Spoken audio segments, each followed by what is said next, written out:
വ്യക്തിജീവിതത്തെക്കുറിച്ചും ദാമ്പത്യ ബന്ധത്തിലുണ്ടായ പ്രശ്നങ്ങളെക്കുറിച്ചും തുറന്നു പറയുകയാണ് സിനിമാ സീരിയൽ താരം വീണ നായർ.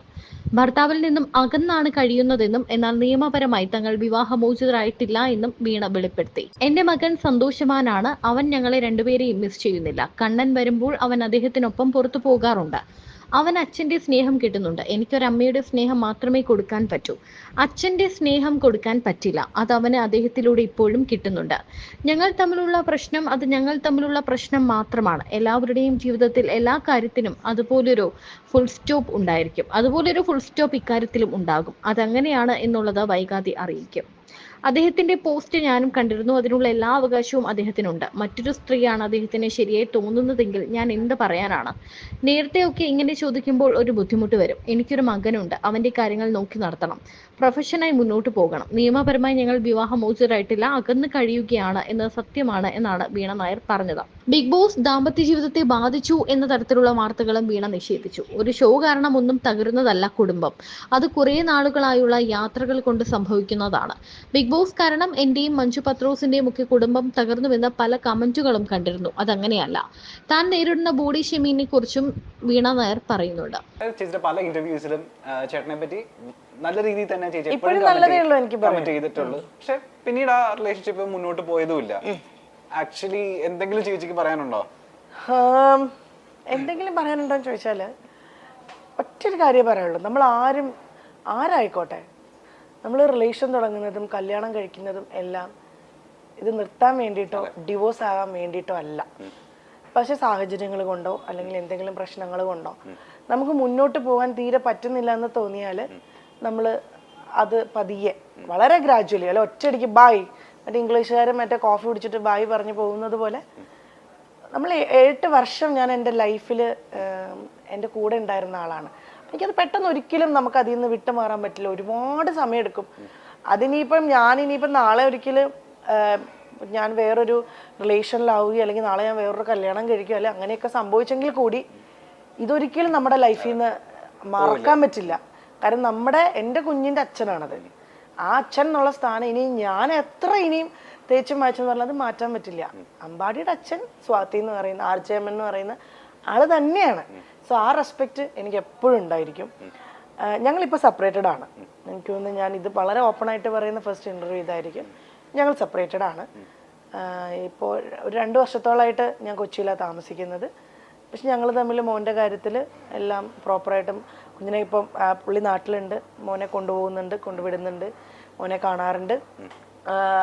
അവൻ്റെ അപ്പൂപ്പൻ്റെ അമ്മൂമ്മയുടെ അടുത്ത് പോയി എൻജോയ് ചെയ്യാറുണ്ട്. അപ്പൂപ്പൻ്റെ അമ്മൂമ്മയെ അവന് ഭയങ്കര ഇഷ്ടമാണ്. കാരണം എനിക്ക് അച്ഛനും അമ്മയില്ല. സോ അവൻ്റെ അപ്പൂപ്പൻ്റെ അമ്മൂമ്മയുടെ സ്നേഹം അറിയണമെങ്കിൽ തീർച്ചയായിട്ടും കണ്ണൻ്റെ അച്ഛനും അമ്മയുള്ളൂ. അതിനൊക്കെ ഇനി ഞാൻ ഇതൊന്നും കാണിച്ചിട്ട് കാര്യമില്ല. അവന് ആ സ്നേഹം കിട്ടണം, അവിടെ തന്നെ പോകണം.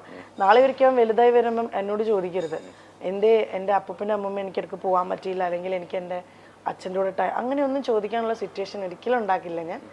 ഇപ്പം ഞാൻ എൻ്റെ മോൻ്റെ കാര്യങ്ങളെല്ലാം നോക്കി വളരെ ഹാപ്പിയായി അവന് വേണ്ടിയിട്ട് മാത്രമായിട്ട് സ്റ്റാൻഡ് ചെയ്ത് ജീവിച്ചുകൊണ്ടിരിക്കുകയാണ്. ഇപ്പോൾ നല്ല ഹാപ്പി ആയിട്ടാണ് ഭഗവാൻ അനുഗ്രഹിച്ച് ഇപ്പോൾ പോകുന്നത്.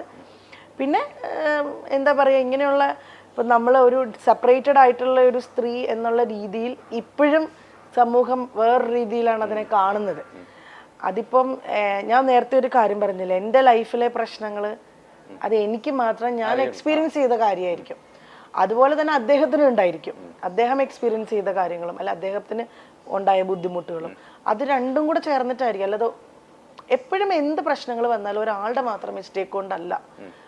എനിക്ക് എൻ്റെ ഒരു എക്സ്പീരിയൻസിലാണ് ഞാൻ ഈ പറയുന്നത്. 2 ഭാഗത്തും എന്തെങ്കിലുമൊക്കെ കാരണങ്ങൾ കൊണ്ടായിരിക്കാം ഒരു ബന്ധം വേണ്ടാന്ന് നമ്മൾ വെക്കുന്നത്. ഇപ്പോഴും ഞങ്ങൾ ഡിവോഴ്സ് ആയിട്ടില്ല. ഇനി നാളെ ഒരിക്കൽ ഞങ്ങൾ മുന്നോട്ടേക്ക് മോന് വേണ്ടിയിട്ട് പോകുമെന്നും അറിയില്ല. പൂർണ്ണമായിട്ടും ആ ബന്ധം വേണ്ട എന്ന് നമ്മൾ മറ്റേ കട്ടൻ റൈറ്റ് പോലെ അങ്ങനത്തെ ഒരു തീരുമാനത്തിൽ എത്തിയിട്ടില്ല. പക്ഷെ ഞങ്ങൾ വിളിക്കും, മോൻ്റെ കാര്യം സംസാരിക്കും, വഴക്ക് പിടിക്കാറുണ്ട്. ഇപ്പോഴും ഞങ്ങൾ തമ്മിൽ വഴക്കുണ്ടാവാറുണ്ട്. ഫോണിൽ കൂടെ ആർഗ്യുമെന്റ്സ് ഉണ്ടാവാറുണ്ട്. നമുക്ക് വേണ്ട എന്ന് പൂർണ്ണമായിട്ടും നമ്മൾ തീരുമാനിച്ചാൽ പിന്നെ ഈ വഴക്കിൻ്റെ ആർഗ്യുമെന്റ്സിൻ്റെയും കാര്യങ്ങളില്ല. കട്ട് ഓഫ് ചെയ്താൽ പിന്നെ നെവർ മൈൻഡ്, അങ്ങനെ ആണല്ലോ. പക്ഷെ ഇപ്പോഴും അത് അങ്ങനെ പോയിക്കൊണ്ടിരിക്കുക. ഇപ്പോഴും മറ്റേ ക്ലൈമാക്സ് ആയിട്ടില്ല. ക്ലൈമാക്സ് ആകുമ്പോൾ ഉറപ്പായിട്ടും ഞാൻ എൻ്റെ ഒഫീഷ്യൽ പേജിലൂടെയും കാരണം ഇത് ഞാൻ പോലും അറിയാതെ നാട്ടുകാർ ആഘോഷിച്ചു. കാരണം ഞാൻ എൻ്റെ കുറെ വാർത്തകൾ ഇതിനോടകം വന്നിരുന്നല്ലേ, അതായത് ആ സമയത്ത് ബിഗ് ബോസിൽ നിന്ന് ഇറങ്ങിയതിന് ശേഷമാണെന്ന് തോന്നുന്നു കുറെ ന്യൂസ് വന്നിരുന്നു, സെപ്പറേറ്റഡ് ആയി, ഡിവോഴ്സ്ഡ് ആയി എന്നൊക്കെ പറഞ്ഞു. അതെ, അത് ഞാൻ ഒരിക്കലും മറ്റുള്ളവരെയും കുറ്റപ്പെടുത്തില്ല. കാരണം ഇൻഡസ്ട്രിയിലുള്ള എല്ലാ ആൾക്കാർക്കും എന്തെങ്കിലും നമ്മൾ തമ്മിലൊരു പിണക്കം വന്നാൽ കൂടെ അവർക്ക് എപ്പോഴും ക്യൂരിയോസിറ്റിയാണ്. സെലിബ്രിറ്റീസ് ആയാലും അല്ലെങ്കിൽ ഇപ്പോൾ രാഷ്ട്രീയക്കാരുടെ ലൈഫായാലും അല്ലെങ്കിൽ ഇപ്പോൾ ഇൻഫ്ലുവൻസേഴ്സിന്റെ ലൈഫായാലും ഒക്കെ സെലിബ്രിറ്റി എന്നുള്ളൊരു സ്റ്റാറ്റസ് ഉണ്ട്, അവരുടെ ലൈഫിൽ എന്ത് നടക്കണു എന്നറിയാൻ വേണ്ടിയിട്ട്. അത് ഓൾമോസ്റ്റ് ഇപ്പം നമുക്ക് പോലും നമ്മുടെ കൂടെയുള്ള സെലിബ്രിറ്റീസിന്റെ ലൈഫിൽ എന്ത് നടക്കുന്നു ഒരാൾ പറയുമ്പോൾ അത് കേൾക്കാനുള്ള കൗതുകമുണ്ട്. ആ കൗതുകം തന്നെ അവർക്കുള്ളൂ. അത് പിന്നെ അത് വേറെ രീതിയിലാക്കും. അതിപ്പോ ട്രെൻഡായി മാറിയിട്ടുണ്ട്. കുറച്ച് കഴിയുമ്പോൾ ഇതിനും ഒരു വാല്യൂ ഇല്ലാതാവും. അപ്പൊ ഇതൊക്കെയാണ് സംഭവം. ഞങ്ങൾ ഇപ്പൊ സെപ്പറേറ്റഡ് ആണ്. മോന്റെ കാര്യങ്ങൾ നോക്കി. മോൻ നൈപുണ്യ സ്കൂളിലാണ് പഠിക്കുന്നത്. 1ാം ക്ലാസ്സിലേക്ക് പോണു. ഹാപ്പി ആയിട്ടിരിക്കുന്നു ഞാൻ. വേറെ പ്രശ്നങ്ങളൊന്നുമില്ല. നമ്മളൊരു റിലേഷൻ വേണ്ടാന്ന് വെച്ച് കഴിഞ്ഞിട്ട് നമ്മൾ ലൈഫിലേക്ക് താഴേക്ക് പോന്നു കഴിയുമ്പോഴാണ് നമുക്കതിനെ അയ്യോ എന്നൊരു തോന്നൽ വരാം. പക്ഷെ നമ്മളൊരു റിലേഷൻ അല്ലെങ്കിൽ അതിൽ നിന്ന് മാറിയിട്ട് നമ്മൾ ഓക്കെ ആയാൽ മതി. അപ്പം അത് ഏത് റിലേഷൻ ആയാലും, ഇപ്പോൾ ഒരു പ്രണയം ഉണ്ടായിട്ടുള്ള നമുക്കൊരു പ്രണയത്തിൽ നിന്നാണെങ്കിലും നമ്മൾ റിക്കവർ ചെയ്ത് വന്നിട്ട് നമ്മൾ മുന്നേക്ക് നല്ല രീതിയിൽ പോയാൽ മതി.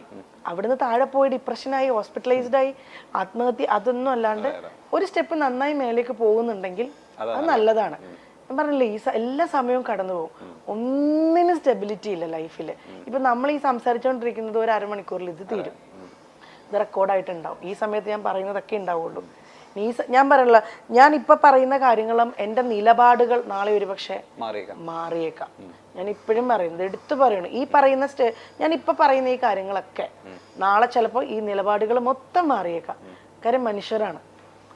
നമ്മൾ ചിന്തിക്കുന്ന പോലെയല്ല നമ്മുടെ ലൈഫ് പോകുന്നത്, നമ്മുടെ എക്സ്പീരിയൻസ് പോകുന്നത്. നമ്മുടെ എക്സ്പീരിയൻസിലൂടെയാണ് നമ്മൾ പല കാര്യങ്ങളും തീരുമാനിക്കുന്നത്, അല്ലെങ്കിൽ പറയുന്നത്, അല്ലെങ്കിൽ പ്രവർത്തിക്കുന്നത്, ചെയ്യുന്നത് എല്ലാം.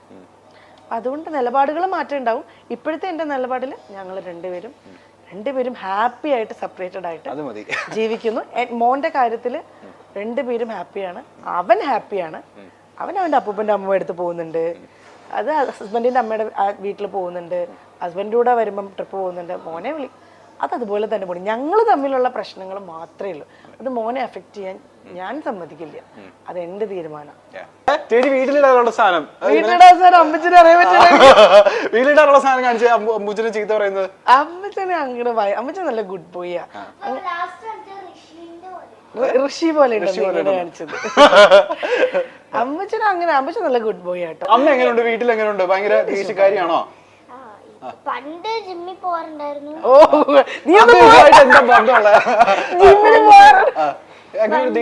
തല്ലാറുണ്ടോ അമ്മ? വടിയെടുത്ത് കൈ കൊണ്ട് തല്ലാറുണ്ടോ? പിച്ചാറുണ്ടോ?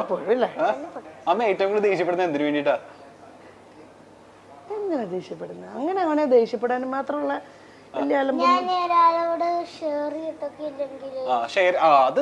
നല്ല കാര്യമല്ലേ? അത് നമുക്ക് മിടിക്കുക അമ്മ ആ കാര്യത്തിൽ. പിന്നെ പോട്ടെ, അമ്മയുടെ ഏറ്റവും ഇഷ്ടപ്പെട്ട സംഭവം എന്താ? ക്വാളിറ്റി എന്താ? അമ്മയെ പൊന്നെ എന്തുകൊണ്ടാ ഇഷ്ടം? അത്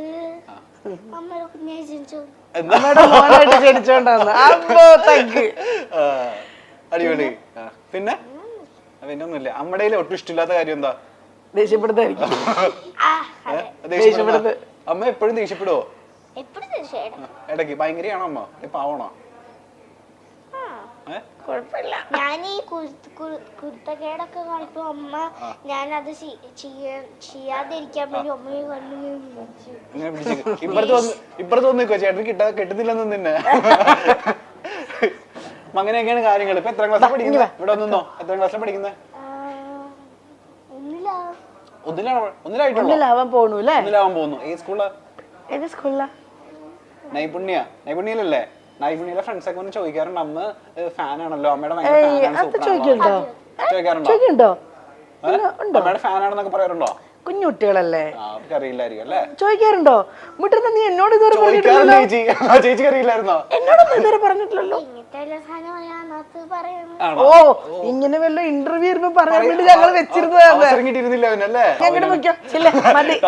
പോലെ അടിപൊളി കേട്ടോ.